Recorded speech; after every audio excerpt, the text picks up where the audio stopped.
news sa IFM News!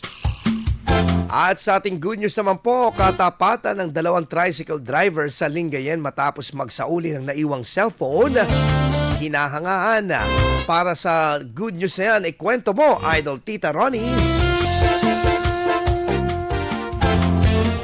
Tunay na kahanga-hanga ang ipinakitang katapatan ng dalawang tricycle driver mula sa bayan ng Lingayen matapos nilang isaoli ang naiwang cellphone ng kanilang mga pasahero. Sa hiwalay na pagkakataon, kinilala ang mga tapat na driver na sina Ginoong Joan Ramos Arios, miyembro ng Tumbar Toda, at Ginoong Romel Ramos ng Pisat Toda. Sila ay agad nagtungo sa kinauukulan upang isurrender ang nasabing cellphone. Isa sa mga cellphone ay agad na naibalik sa may-ari na si Jericho Aviles, isang estudyante mula sa barangay na Gilgit na labis ang pasasalamat. Samantalang isang cellphone ay nananatili sa Lingayen Information Office habang hinihintay ang may-ari na personal itong kunin. Bilang isang ama ng tahanan at taong kumakayod araw-araw para sa kanilang pamilya, nauunawa nila ang kahalagahan ng cellphone lalo na sa mga estudyante at empleyado na umaasa rito para sa pag-aaral o sa trabaho. Marami ang naantig sa ginawa ni na Arias at Ramos na nagpamalas ng malasakit at integridad. Mga katangiang tunay na kahanga-hanga sa kabila ng mga hamon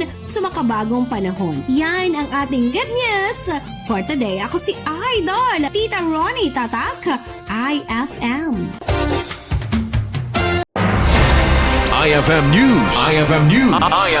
IFM News!